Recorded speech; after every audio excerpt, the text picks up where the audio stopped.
സർക്കാർ രൂപീകരണത്തിന് പിന്നാലെ സംഘർഷമുണ്ടായ മണിപ്പൂരിൽ അതീവ ജാഗ്രത. ഉപമുഖ്യമന്ത്രി അടക്കമുള്ളവർ സർക്കാരിൽ നിന്ന് പിന്മാറാതെ പ്രക്ഷോഭം അവസാനിപ്പിക്കില്ലെന്ന നിലപാടിലാണ് കുക്കി സംഘടനകൾ.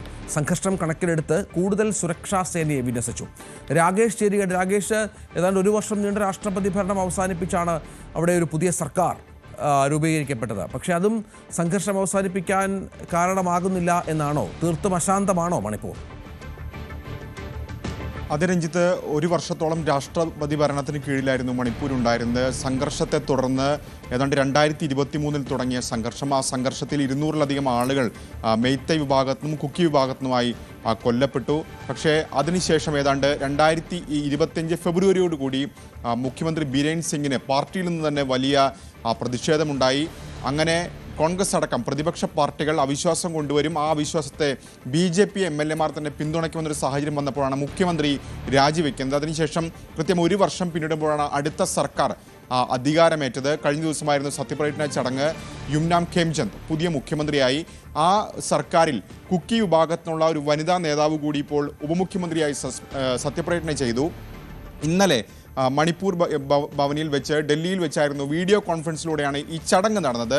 അതിന് തൊട്ടു പിന്നാലെയാണ് കുക്കി ഭൂരിപക്ഷ മേഖലയിൽ ഇപ്പോൾ സംഘർഷം ഉണ്ടായിരിക്കുന്നത്. പ്രധാനമായും ചുരാചന്ദ്പൂരാണ് ഒരു പ്രധാനപ്പെട്ട കേന്ദ്രം. അവിടെയാണ് സംഘർഷം ഉണ്ടായിരിക്കുന്നത്. സുരക്ഷാ സേനയ്ക്ക് നേരെ സുരക്ഷാ സേനയും ഒപ്പം തന്നെ കുക്കികളും തമ്മിൽ ഏറ്റുമുട്ടുന്ന സാഹചര്യത്തിലേക്ക് കാര്യങ്ങൾ പോയി. കല്ലേറുണ്ടായി. അങ്ങനെ ഏതാണ്ട് 1 ഡസനിലധികം പേർക്ക് പരിക്കേൽക്കുകയും ചെയ്തു. ചുരാചന്ദ്പൂരിൽ മാത്രമല്ല, അതിനുശേഷം കാങ്പോക്പി ജില്ലയിലും അടക്കം സമാനമായ രീതിയിൽ റോഡ് ഉപരോധിക്കുകയും ഒപ്പം തന്നെ ടയറുകൾ കത്തിക്കുന്ന നിലയിലേക്കൊക്കെ തന്നെ കാര്യങ്ങൾ പോയി. അങ്ങനെ സ്ഥിതി കൂടുതൽ സങ്കീർണമാകുന്ന സാഹചര്യം ഇപ്പോൾ മണിപ്പൂരിലുണ്ട്. ഏതായാലും ഇത് കണക്കെടുത്തുകൊണ്ട് തന്നെ കൂടുതൽ സേനയെ വിന്യസിക്കുകയും ചെയ്തിട്ടുണ്ട്. ഈ കുക്കി സംഘടനകൾ ചൂണ്ടിക്കാണിക്കുന്ന പ്രധാനപ്പെട്ട കാര്യം, നേരത്തെ തന്നെ ചില തീരുമാനങ്ങൾ കൈക്കൊണ്ടിരുന്നു. അത് ലംഘിക്കുന്ന നിലപാടാണ് ഇപ്പോൾ നെംച കിംകെൻ്റെ ഭാഗത്ത്, ഉപമുഖ്യമന്ത്രിയുടെ ഭാഗത്ത് ഉണ്ടായിട്ടുള്ളത് എന്നാണ്. പ്രത്യേകിച്ച് ഇംഫാലിലാണ് ഭരണപരമായ കാര്യങ്ങളൊക്കെ തന്നെ നിയന്ത്രിക്കുന്നത്. അവിടെ നിന്ന് മാറ്റണം, കുക്കികളുടെ കാര്യങ്ങളൊക്കെ തന്നെ ഭരണപരമായ കേന്ദ്രം അവിടെ നിന്ന് മാറ്റണമെന്നൊരു ആവശ്യം മുന്നോട്ട് വെച്ചിരുന്നു.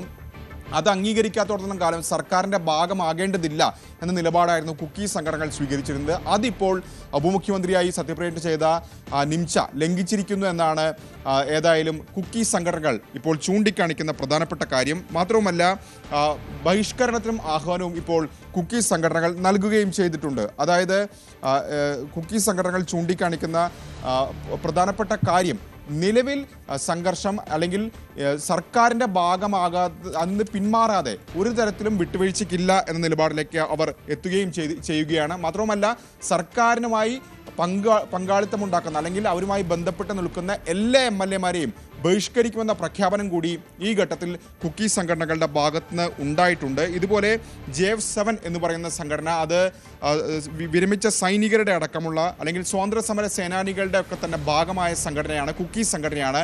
അവരാകട്ടെ സമ്പൂർണ്ണ അടച്ചുപൂട്ടലിനും ആഹ്വാനം ചെയ്തിട്ടുണ്ട്. അങ്ങനെ സങ്കീർണമായ നിലയിലേക്ക് മണിപ്പൂരിൽ കാര്യങ്ങൾ കടക്കുകയാണ്. ഈ ഘട്ടത്തിൽ ഇപ്പോൾ ഏതായാലും കൂടുതൽ സേനയെ ഈ പ്രദേശത്തൊക്കെ തന്നെ വിന്യസിക്കുകയും ചെയ്തിട്ടുണ്ട്. രഞ്ജിത്ത്, വലിയ സംഘർഷം അവിടെ പൊട്ടിപ്പുറപ്പെടുന്നു എന്നാണ് മനസ്സിലാക്കേണ്ടത്. ഏറ്റവും വലിയ തോതിലുള്ള സമാധാന ശ്രമങ്ങൾ നടന്ന ഒരു സ്ഥലത്താണ് വീണ്ടും അതിനൊക്കെ ഒരു അന്ത്യം ഉണ്ടാകുന്നത്. കുക്കി സംഘടനകളുടെ കടുത്ത നിലപാട് മണിപ്പൂരിനെ വീണ്ടും അശാന്തമാക്കും. കൂടുതൽ വാർത്തകൾക്ക് News 18 Keralam YouTube channel subscribe ചെയ്യുക.